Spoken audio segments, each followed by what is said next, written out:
Hello everybody, it's going to be 60 degrees today, and I got an hour or so this morning while Carol waters. I'm going to see how bad this old girl is. This is a U9, and it's quite a bit bigger than the Farmall M engine. It's like almost 4 inches longer. So when I bought it, I thought it was a Farmall M engine, which would have been the U6, but it was, you know, this deep in snow, and kind of bought it. It's a pig in the poke, so we don't know what we got here. But anyway, I'm going to take this rocker cover off here. We'll be back when we pull it off. Okay, we got the 3 bolts out, or knots off. Oh, that's not even stuck. Beautiful. Maybe there's a little bit on the front. There we go.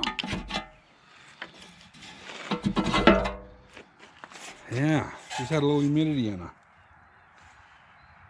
Yeah, it's actually not as bad as I thought it was going to be. You know, a little while wheeling, a little time on the bench. That ain't that bad looking. We'll see how bad it broke. Now I got a bucket to throw my nuts in. So yeah, hey, she's been a few years.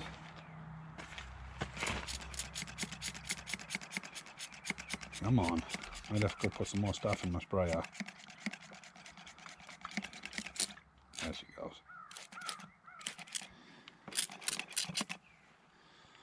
Yeah, let that set a minute here, and I'm going to go get some sockets for the impact.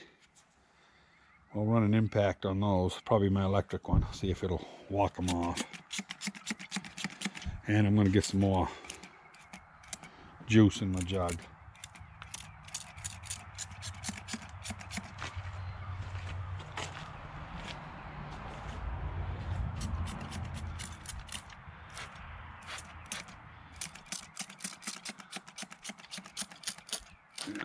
So anyway, who knows what it's going to be when we get all said and done.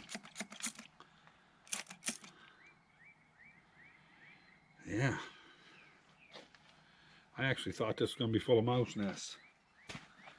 But anyway, I'll bring you back here when I get that rocker off. Well, everybody, we got work and got kind of excited, and we didn't take video taking the head off. There's 2 of these valves that are stuck extremely tight. We haven't even looked at the bottom yet. That one there's a little crusty looking, but that's one of the valves that's stuck real tight. And one of these ones over here is, I don't remember where, might be that one right there. But anyway, so we're going to have probably 3 of the cylinders will be pretty good. This one here, we've done just a skosh of honing on it, and I believe it's going to clean up. I don't see any broken walls from ice, so even though it's had water in it, I would say probably it went down by the rings. This one here is the only crusty one we got, and we're going to hone on this, and we're going to find out if that's going to need to be replaced. For the price of these sleeves, I got to find out just what these may not even be sleeved. I don't know if these motors are sleeved or not. This is big enough they may have gone with a dry hole on these, which if they did, it'd be a piece of cake, because I can just put a sleeve in it, a dry sleeve. So I'm not really sure how the anatomy of these engines were. They may be just a plain old block, but anyway, we're gonna hone. Now I'll bring you back and see. Save the radiator. So anyway, a little break from that 335 or U9, whatever you want to call it. So we've got an 1/8 inch shim under each end of that angle iron right there, or under the center of it, so that we got a little bit of crown for the road crown, because they're supposed to have about 1/8 of an inch or so in the middle. And well, it's really more like a quarter from end to end if you strung it, but to do what we did here, we needed about 1/8 in the middle. So we're going to go ahead and run some metal around that, and let's see what it looks like here in a few minutes.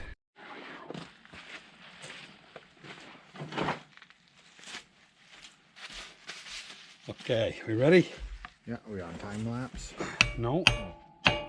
what you say will be recorded. Sounds good to me. Yeah. Moved? Yeah. A little bit. A little bit. Now you're not going to get much out of those because it's almost the bottom. Right. This one here is the one that should move more as we get going. Yep. A little bit. Nope. Nothing. Let's try the other one.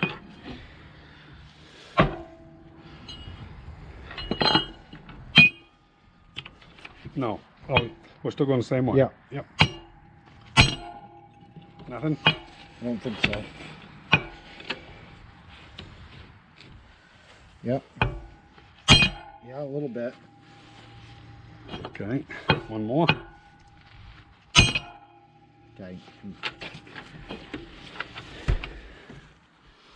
Go back to back. I think we're going to have to... We can heat it more too. yeah, but I think we're going to have to get the driver in that first cylinder. Okay. Because that's the worst rusty one, and we ain't getting there yet. So I think we're just spinning, twisting the crank. Oh, maybe. Just flex. Yeah. Don't take much. Flex the crank. I'll tell you, you want Did that go? to... It moved, yeah. Yeah. Yeah. It did keep moving? Yeah, it moved that time. I couldn't tell about that one. Okay, probably didn't. Yeah, so let's see if we can get this damn. If you want to,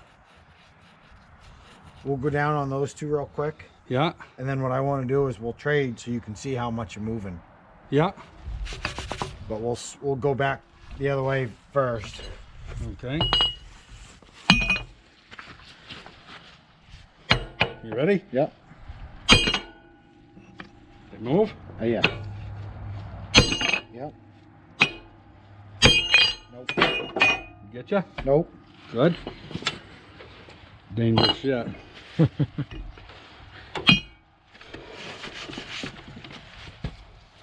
One more time. You watch yourself. Yep. Go. We're good. That damn thing. Get your hand. No, just brushing it. All right.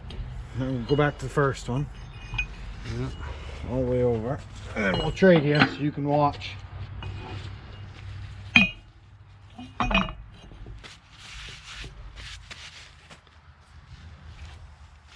Now I got to pry up. Was that what Yes, pry up. pry up on this direction? Yeah, and you can watch your flywheel. You ready? Yeah. Oh yeah. Still moving? Nah, not really. But you can see how much headway we've made. Well, That's what I really wanted. these to three are moving. see. Right. That back one's still stuck, and we got to be able to get that. So we got to either Drive hone in it or keep trying to scrape it. Well, I think we got to scrape it. That's the thick. You never live long enough to hone it out. If you did, by the time you got it honed out, you'd have big wallowed out areas, look like a friggin' egg. Yeah, we got 1.5 inches to go. Get that down. Yeah. So.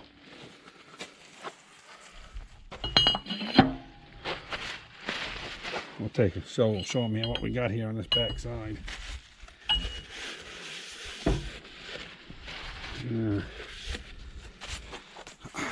So anyway, we do have motion on the flywheel, and yeah, I don't know if you can see that very well, but that cylinder right there is going to clean up.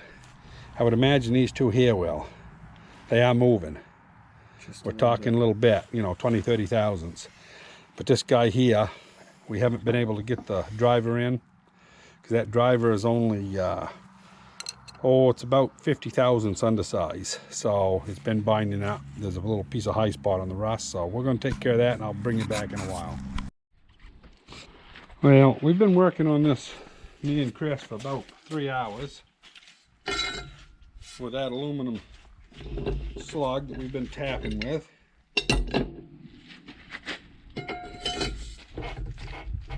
As you can see, it moves.